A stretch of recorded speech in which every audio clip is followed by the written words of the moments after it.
Eu vou fazer um breve comentário aqui, porque eu não consigo não falar, né? Estar à mesa com o microfone e não falar sobre temas que são tão sensíveis.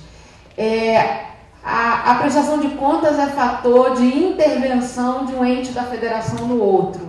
É um dos fatores que está no artigo 35 e 36. Né? A União pode intervir no Estado se não prestar contas, se não cumprir mínimo da saúde, se não cumprir mínimo da educação. Essa é a forma mais grave de você acabar tocando na democracia, né? É quando um ente da federação intervém em outro.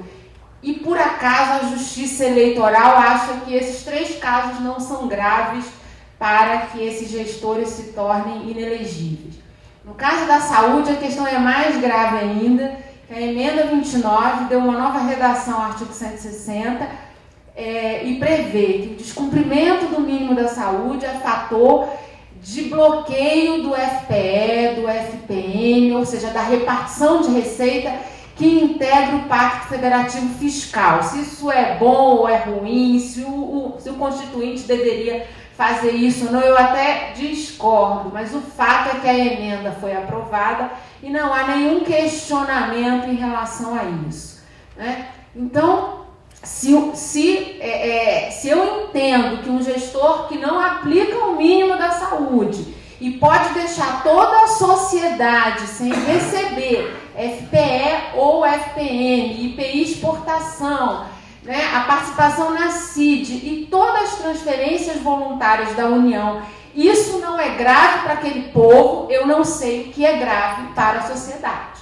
Então, é preciso sim ter uma reflexão sobre essas questões que a Justiça Eleitoral, talvez por não ter uma familiaridade maior em relação a essas questões das finanças públicas, pode ter uma visão extremamente flexível sobre algo que é muito caro para a sociedade. Então, fica esse ponto aí para uma reflexão, né, da sociedade, porque esses são instrumentos que estão na Constituição e assim foram regulamentados na Lei Complementar 141, no caso da saúde, tem também a lei lá do Fundeb, para que a sociedade tivesse a garantia de que os chefes dos poderes executivos vão aplicar esses recursos mínimos. A gente vê muita maquiagem mínima, a gente sabe disso, quem atua nessa área sabe que há muita maquiagem. Bom, a gente está com um tempo assim, bem avançado, é 12h30.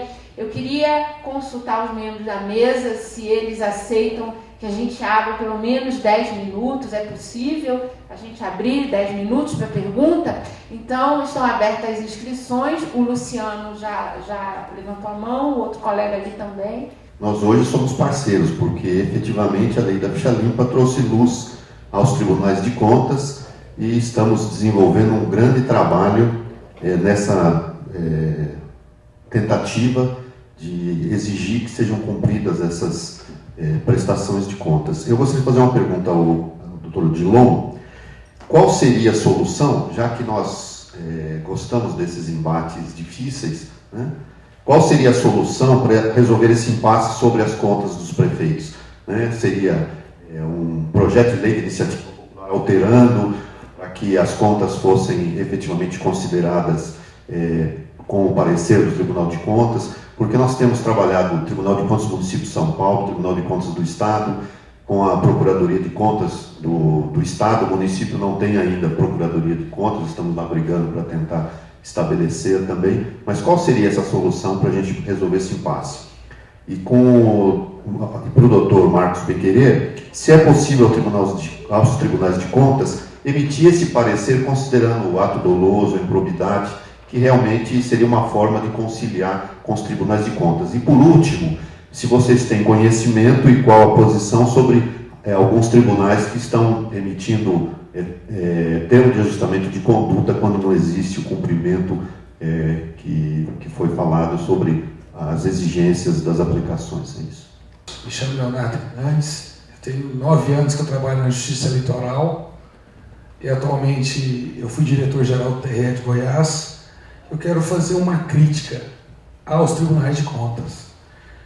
O grande problema, nós estamos numa mesa de inelegibilidade. Sabe qual que é o problema nosso? Vai pesquisar um acordo no TCU. A pesquisa não é muito fácil. Estou fazendo uma crítica aqui, nós estamos numa mesa de inelegibilidade. A grande dificuldade dos tribunais regionais eleitorais do Brasil é de buscar os acordos, aproveitar o membro do Ministério Público junto ao TCU, os pareceres do membro do MP junto ao TCU é importante. Nós não temos um acesso facilitado aos pareceres da área de controle, da área técnica do TCU. Nos tribunais de contas estaduais, então, a gente chora. Estou falando bem uma crítica para a melhoria. Se nós estamos numa mesa de inelegibilidade do Tribunal de Contas, como nós achamos esse acordo? Cadê? Os tribunais de contas municipais. Então fica aqui a minha sugestão, por experiência na Justiça Eleitoral, talvez a Associação Nacional, o TCU, encampar um portal unificado, facilitar o acesso. Eu fui ordenador de despesa, então é isso que eu peço a vocês. Vamos tornar efetiva essa mesa. Achei muito boas colocações, mas a gente critica a Justiça Eleitoral, e eu faço o senso crítico, eu endosso, eu defendo a federalização da Justiça Eleitoral, mas em âmbito de prestação de contas, a gente trabalha com auditores cedidos, muitas vezes são parcos, são poucos, e o conhecimento nosso, uma justiça efêmera, a gente se embasa muito em acordo TCU, TCE e TCM. Então esse é o pleito meu aqui, pedir para que tragam a transparência nas contas apreciadas pelos tribunais de contas. Muito obrigado. Vou começar com o conselheiro Caldas Furtado. Após a participação de todos os membros da mesa, a gente constata que você seguir a orientação do Tribunal Superior Eleitoral não é tarefa fácil, né? Essa orientação me parece que ela é meio cambiante. Tenho aqui em mãos um informativo do Tribunal Superior Eleitoral que foi produzido lá com o objetivo de dar essa orientação. É uma peça que foi publicada em janeiro de 2013, exatamente no sentido do tribunal mostrar sua cara. Eu entendo dessa forma. E o que se extrai aqui desse informativo? Ele aborda vários aspectos. Aliás, foi feita uma peça tão somente para a compilação das decisões relacionadas com a linha G, que é o foco aqui do debate, né? E o que se extrai disso? Veja bem, está dito aqui, reproduzindo com a indicação dos decisores. Incide a inelegibilidade, ainda que o Tribunal de Contas não faça referência à insanabilidade da irregularidade que fundamentou a decisão. Aí nós fizemos referências aqui a decisões de modo diversa. O que diz ainda, o que está consignado ainda nesse informativo do TSE? A omissão no dever de prestar contas constitui ato doloso de improbidade. A omissão no dever de prestar contas anuais constitui ato doloso de improbidade administrativa, que atrai a inelegibilidade da Lei Complementar 6990, que é a Lei das Inelegibilidades. Diz ainda o informativo: a rejeição de contas em razão dessa omissão é suficiente para provocar a inelegibilidade mencionada. De igual modo, deixar de prestar contas de convênio é conduta grave, que configura ato de improbidade administrativa e vício insanável, pois gera prejuízo ao município, conforme dispõe a Lei de Responsabilidade Fiscal. Percebam vocês aí que a coisa assim não é muito retilínea, né? Pois bem, em relação à questão do Supremo ter ou não ter uma orientação com relação à questão do prefeito ordenador de despesa, há controvérsia. O fato é que o ministro Gilmar Mendes, Celso de Mello, Dias Toffoli e outros tantos que são contrários, eles se apegam a essa decisão, que é o RE 132.747/2002, que foi proferido no dia 17 de junho de 92 como precedente válido. Mas isso não é uma unanimidade. Aqui eu estou com a decisão proferida na medida cautelar na reclamação 15.902 do ministro Luiz Fux, essa que foi referida agora há pouco. O que é que diz o ministro Luiz Fux? Sucede que o que está se a debater nos autos da reclamação é algo distinto do que este Supremo Tribunal Federal ainda não enfrentou.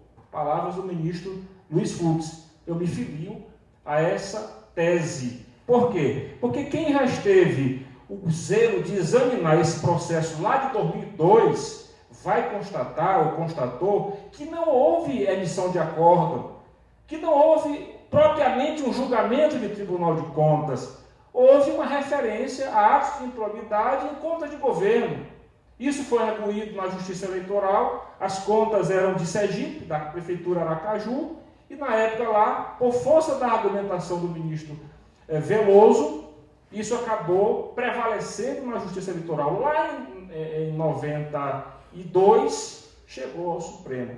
Então, há controvérsia em relação a ser ou não ser, existir ou não essa orientação do Supremo. Em relação à lei da ficha limpa, quando ela foi examinada, eu não tinha notícia, agora me foi passada pelo companheiro Odilon, de que teria havido um acordo prévio para não enfrentar as questões. O que eu sei é o que está consignado nas notas taquigráficas e no acordo publicado.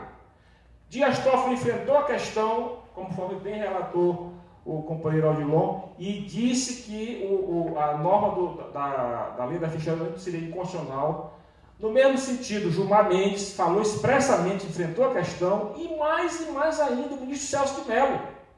A discussão conclua, conselheiro. A gente está avançando realmente o tempo do almoço. Estou concluindo. Então, só para deixar isso claro, mas não teve ainda aqui a ciência de César Beluz, mas não prevaleceu, porque acabou o que está consignado lá, formalmente, é que a linha G é constitucional. Mas eu agradeço aí a informação que foi passada pelo ministro Odilon. Uma última informação, só em relação... Bem breve mesmo, Bem conselheiro. breve. Os atos decisórios dos tribunais de contas são publicados no Diário Oficial.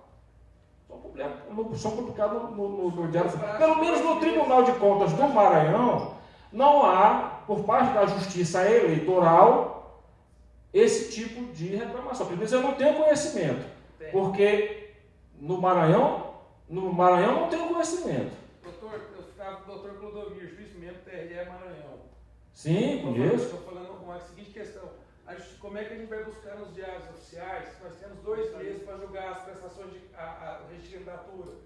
Então, assim, se a gente for buscar desse jeito, não se torna efetivo. Não, na verdade você não pode fazer um trabalho... Para concluir, conselheiro, a gente realmente não tem tempo para um debate. Para uma questão. Esse trabalho não pode ser feito em 2 meses. Esse trabalho tem que ser feito dioturnamente durante o tempo todo. O processo começa 5 de julho. Sim, eu sei disso, mas o problema é que você não pode, nem a Justiça Eleitoral, nem o Tribunal de Contas, se ocupar de fazer essa lista no dia da entrega da lista. O STJ é só pegar o sistema do STJ e busca de acordo. Mas na transparência, eu acho que dá para a gente, tem campo sim, para a gente avançar. Sim, podemos evoluir sim. Eu queria passar a palavra para o Odilon, são 7 minutos, eu não tenho mais como conceder, eu peço desculpa. Peço desculpa também, por gentileza. Pediram isso ao Tribunal de Contas da União. Nós fazemos não é porque nós não queremos, é porque não é muito fácil. E teria que fazer uma mudança muito grande no nosso tipo de processo, né, com muito mais trabalho e talvez uma demora maior para chegar a uma decisão. Com relação à transparência das decisões, né,